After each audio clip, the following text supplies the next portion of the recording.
Abraham, I am so adverse to well-being, and I really struggle with it. I mean, I really have a hard time risking well-being, and I can't seem to break the pattern.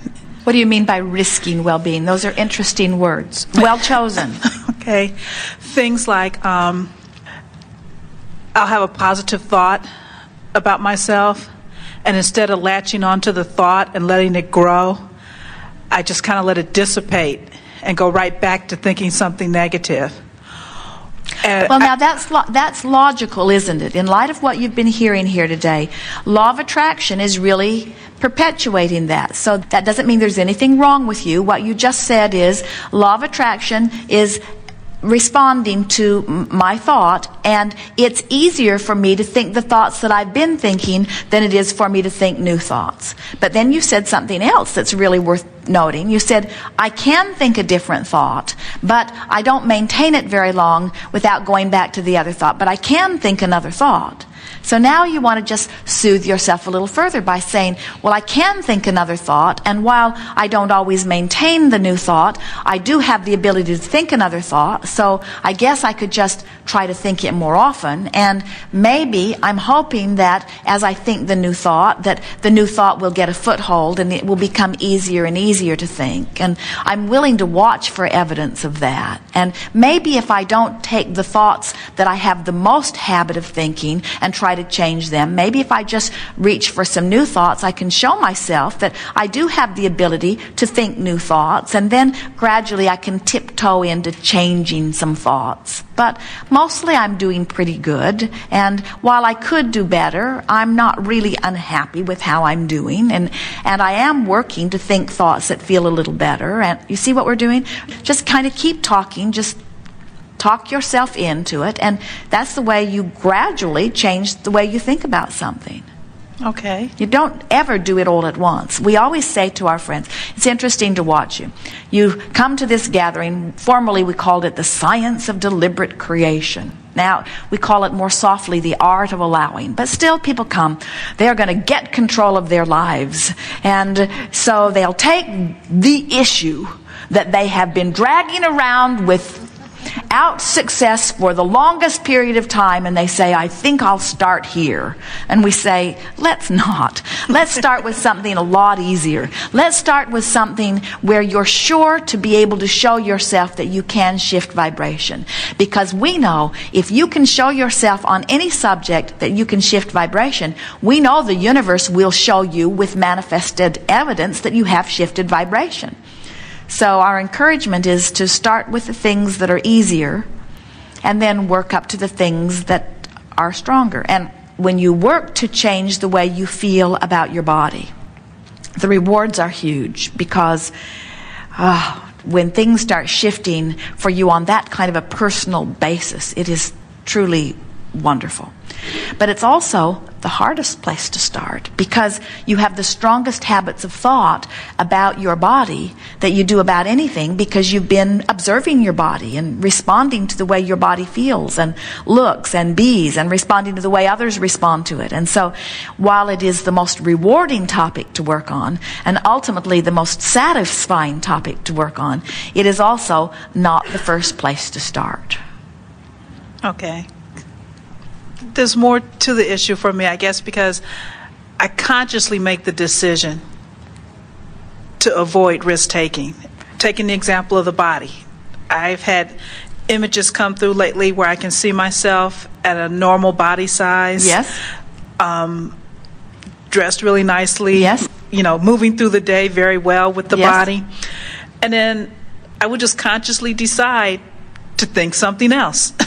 Negative. We don't think you're consciously trying to sabotage your own thoughts. We think that you are sensitive to the thoughts that you're thinking, and you are observing that these thoughts are easier for you to think than these thoughts. It's sort of like if somebody said to you, all right, now we're going to do 50 sit-ups. So everyone lay on the floor and let's do 50 sit-ups. A lot of you would do one. Okay. A lot of you would do one, and then you would lie down and hope nobody noticed that you weren't doing anymore.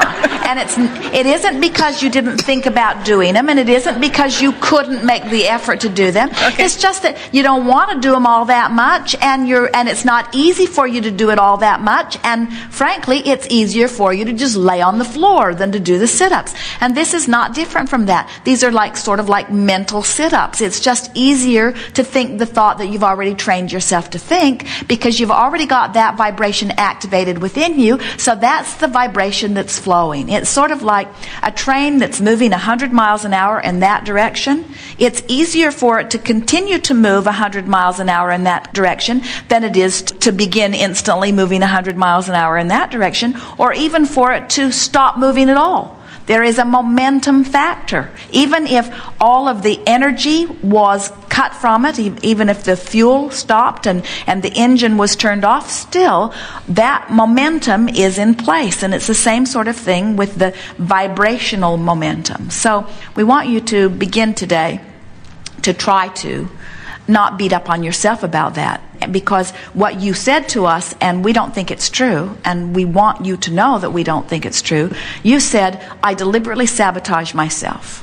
And we would rather say, law of attraction keeps my thoughts moving in the direction that they have been moving, and it will take me a little effort to change the direction of those thoughts. And I'm willing to do it, and I'm capable of doing it. Can you feel how much softer that feels? There's so much less resistance in that, you see. Okay. Well, I think when I do that, I get a fear that I may not turn my thoughts around fast enough or in time enough for me to enjoy the benefits before I'm old and dead.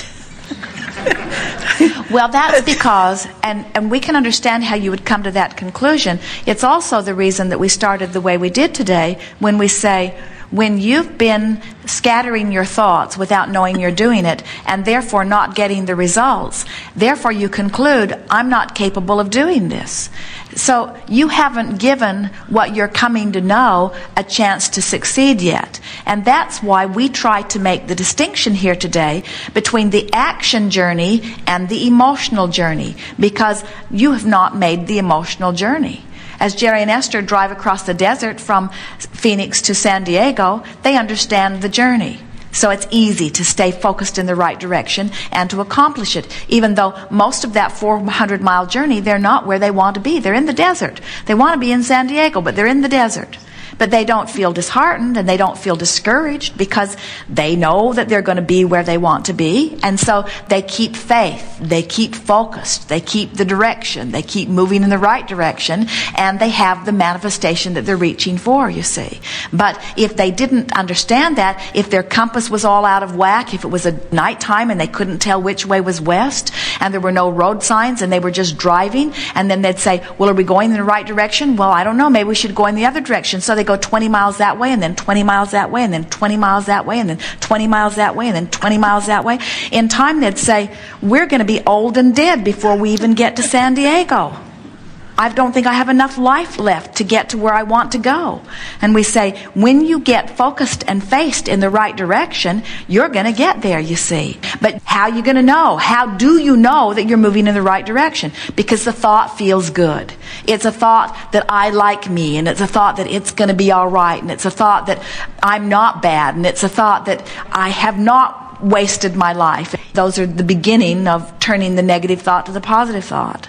I can do this, and I don't have to do it all at once, and I'm going to figure this out. And I know there's other people that have been right where I am that have figured it out, and I don't need to take the same path that anybody else has taken. And I can make myself feel better, and I feel good a lot of the time right where I am. And I'm not unhappy with myself. I love myself in so many ways. And I'm going to love myself even more as I get more into vibrational alignment with what I'm wanting. And I have a good body. I have a responsive body. I've got all of these cells. I adore my body in so many ways. I love my mind, and I love my skin, and I love my muscles, and I love my bones, and I love my eyes. I love my nose. I love my ears. I love this body. This is a good body, and this body will become that which I want it to be. And I understand that my body is responding to the image that I've picked up on it. And I don't know exactly how I formulated this image, but I do accept that the image that I've formulated, that the way I feel about my body, is the way it's now showing itself to me. And I believe that I can gradually change this image, not all at once. I wouldn't want to change it all at once. If I could change the image all at once and my body would drastically change, it would be hard on my body. I want to lovingly evolve this body so that it matches the image that I have. And those glimpses of myself in my body, feeling good and looking good, I'm going to encourage them. I'm going to think them as much as I can, and I'm going to look at other beautiful people, and I'm going to enjoy the beauty of them, and I'm going to expect good things to come to me, and I'm just going to do it gradually and softly and easily and joyfully. Not because I want Decatur, Indiana to fix my motor coach when I get there, but because it feels better to think this thought now. I can be fat and happy, or I can be fat and unhappy. And I can be on my way to slender and happy, or on my way to slender and unhappy. In other words, make the decision and then make the decision feel good. Make the decision feel good, make the decision feel good. And this is certainly a situation where you have to decide. We wouldn't say it out loud to a lot of people because a lot of people wouldn't understand. But you've got to decide that how other people see you is no longer an issue. That it's your relationship with you. I feel a little better in this moment than I just did. And overall, I feel a lot better today than I did yesterday. And I just keep feeling better and better and better. I feel good. I feel good. We want you to be comfortable with yourself. We want you to like yourself. And we want to announce to you and everybody else, you're a work in progress, you're a work in progress, you are incomplete, incomplete, incomplete, incomplete, incomplete. So to announce yourself as finished, and that's sort of what you're doing. Here I am, and this is where I am, and I'm afraid that this is where I will always be right up to my death. Well, this isn't who you will be right up until your death. You're a changing being. But you know what? You're changing to something that appears to be the same over and over. Things are always changing. They can change to the new image. If you want them to, they can. And so we don't want you to change to a new image because we disapprove of your image. We want you to change to a new image because the image that you found feels better to you than the image that you have. And we want you to feel the power of watching your body respond. Esther had a really interesting experience, and we're going to announce it to you at the same time that we announce it to Jerry. And maybe Esther will hear it, and maybe she won't. We'll decide later about how much she hears about this. But an interesting thing happened to Esther. She bought some elastic sort of pants, jeans. And they fit her when she bought them. And then during the first week that she had them, she continued to lose a little weight. So they got big on her right away. But because of the elastic nature of them, the pants got bigger and bigger. But Esther thought she was shrinking. And so guess what? She did. In other words, her pants, don't tell her.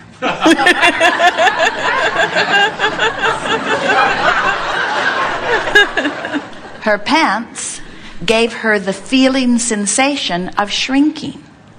And she began announcing to Jerry, look at this, look at this, look at this, look at this, look at this, look at this, look at this. She got into the vibrational vibe of shrinking, and then she began to shrink. The way you feel is everything. Much of the world would say, oh, you're delusionary. Much of the world would say, oh, you're in denial. And we say, whatever it takes to tweak the way you feel, because the way you feel is everything, you see. People who feel beautiful are beautiful. People who feel fat are fat. People who feel thin are thin. People who feel smart are smart. People who feel dumb are dumb. In other words, the way you feel is the way your body responds to your environment every single time, no exceptions, you see. So get some stretchy pants and announce to yourself that you are shrinking. And get a mirror that makes you look skinnier than the mirror that you've got. And when you walk past a reflection that is attractive in nature, look at it, and if you know that it isn't, then don't look. In other words, do everything that you can do to enhance the feeling sensation of feeling just a little bit more the way you want to feel. And it is our promise to you that these magnificent, cooperative, listening, tuned-in cells of your body are eagerly conforming to the image that you have of you.